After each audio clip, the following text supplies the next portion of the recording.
సంసారంలో పడుతున్న ఈ ఆత్మలు దిగజారిపోతున్నాయి, కిందకి పెడుతున్నాయి, కానీ భగవంతుడి దగ్గరికి చేరలేకపోతున్నాయి. దానికోసము మనకి అమ్మవారి పురుషకారం ఉంటే మనం భగవంతుడిని పొందవచ్చు.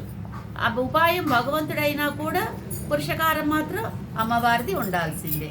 అది అంటే ఈ లక్ష్మీదేవి అంశే నీలాదేవి కూడా, ఈ లక్ష్మీ అమ్మవారి అంశే నీలాదేవి. మరి ఈ అమ్మవారి పురుషకారం ఉంటే మళ్ళీ వేరే పురుషకారం మనకు అవసరం లేదు, ఆమెది ఉంటే చాలు. ఆమె పురుషకారం ఉందని మళ్ళీ ఇంకొకళ్ళు ఆమెకి పురుషకారం అట్లా ఏం అక్కర్లా. అమ్మవారి పురుషకారం ఉంటే మనకి భగవంతుడు లభిస్తాడు.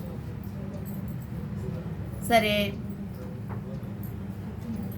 దయాస్వరూపిణియగా పిరాక్తి వీరి ఆర్తనాదం విని త్రుళ్ళిపడి లేచి తలుపు తిరగటానికి సిద్ధమైంది. కానీ భగవంతుని సంబంధమును పురస్కరించుకొని పిరాటి సంబంధాన్ని పురస్కరించుకొని భగవంతుడు, వీళ్ళిద్దరూ ఏంటి నేనంటూ ఒకళ్ళొకళ్ళు పోటీ పడతారు.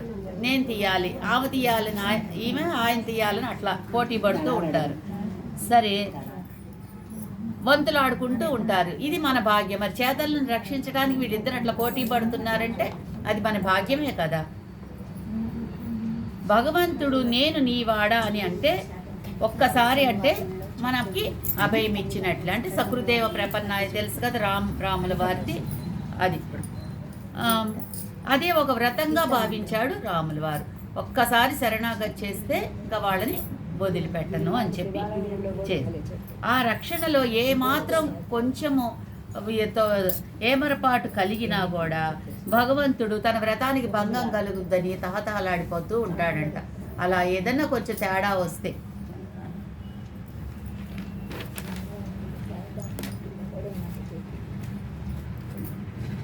భక్తుల విషయమందు ఇంత పట్టుదల గల నారాయణుడు పిరాటి పురుషకారం ఆశ్రయిస్తే ఇంకా మనల్ని వదిలిపెట్టడని చెప్తున్నారు, రక్షించే తీరతాడు. ఆమె లేచి తలుపులు తీయకుండెను. అప్పుడు నన్ను ఆశ్రయించిన ఈ గోపాంగనులు నేను ముందుగా రక్షించినచో నా పురుషకారం దెబ్బతింటదని అనుకుంటుంది అమ్మవారు. ముందు స్వామి తీశాడు అనుకో, వాళ్ళు నన్ను పురుషకారం చేశారు కదా, మరి నేను తీయాలి ముందని చెప్పి ఈమె తొందరపడుతుంది అన్నమాట పిరాటి.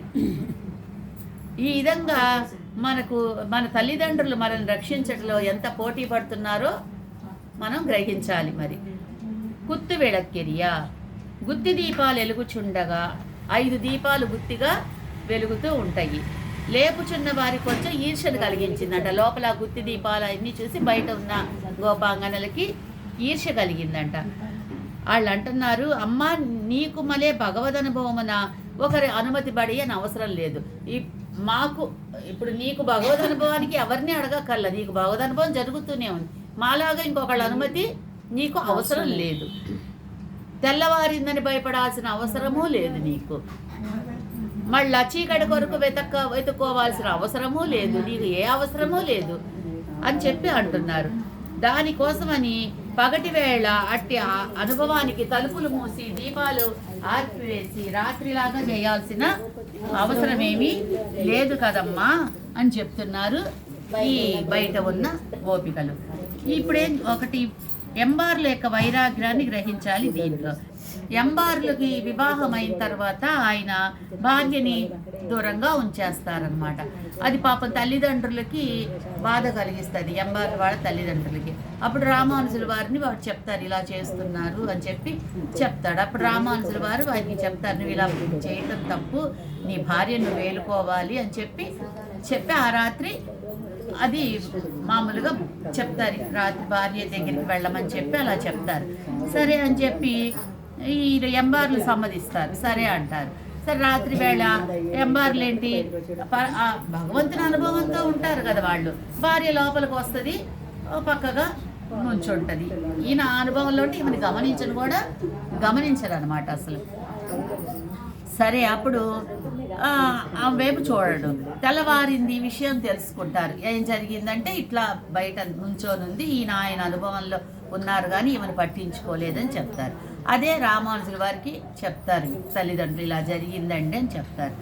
అప్పుడు రామానుజుల వారు అడుగుతారు, ఎందుకు ఇలా చేశావని చెప్పి రామానుజుల వారు అడుగుతారు. అంటే అప్పుడు వారు చెప్తారు, దానికి వారు, అంతర్యామియగు స్వామి నా లోపల భాషించుచుంటే నాకు చీకటి ఎట్లా కనిపిస్తుంది? వీళ్ళు చీకటి చేశారు రూమ్ అంతా, నాకు చీకటి ఎక్కడుంది? నాలో పరమాత్మ ఉన్నాడు, ఆ వెలుగు నాలో ఉంటే నాకు చీకటే కనిపించలే, అంతా పగలుగానే ఉంది అని చెప్పి చెప్తారు ఎంబార్లు. చెప్పేటప్పటికి ఇంకప్పుడు రామానుజులు గ్రహిస్తారు, ఆయన విషయం గ్రహించి అప్పుడు సన్యాసాన్ని ఇస్తారు ఎంబార్లకి రామానుజుల వారు.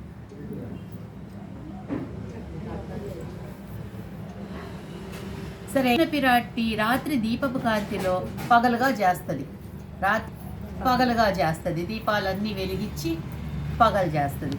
చేస్తే కృష్ణానుభవంలో నిమగ్నమై వీరి యొక్క ఆర్తనాదాన్ని ఈమె పట్టించుకోదన్నమాట పిరాట్టి. అప్పుడు వీళ్ళు అంటున్నారు, గోపికలు ఈర్షపడుతున్నారనమాట ఆమె ఐశ్వర్యాన్ని చూసి. అది భగవదను, మరి కృష్ణుడు ఆమె దగ్గరే ఉన్నాడు కదా, దానికోసం వీళ్ళు ఈర్షపడిపోతున్నారు ఈ బయట ఉన్న గోపికలు. శ్రీకృష్ణుని సందర్శనము లేదని దుఃఖంతో మేము నేలపైన రాత్రంతా పడుకొని మరి మేము ఎదురు చూస్తున్నాము. ఇది మరి మా పాటలు ఇట్లా ఉన్నాయి, నువ్వేమన్నా హాయిగా భగవద్ అనుభవంలో లోపల ఉన్నావమ్మా అని చెప్పి పిరాటిని కొంచెం బాధగా చెప్తూ ఉన్నారు వీళ్ళు. ప్రాచ్యతే లక్ష్మస్య పత్నవ్ అన్నట్ల సహజమైన పతి పత్న సంబంధం ఉంది కదా వీళ్ళిద్దరికీ. అందువల్ల అతడు యథేచ్ఛ వినియోగార్హుడు. కృష్ణుడిని ఆమె ఎట్లయినా ఎన్నాళ్ళైనా ఉంచుకోవచ్చు, చేయొచ్చు, ఎందుకంటే వాళ్ళిద్దరు భార్యాభర్తలు కాబట్టి. కానీ మాకు దొంగల వలె మేము వెలుగు వెన్నెల మాకు విరోధులైపోయాయి, పగలెళ్ళలేరు.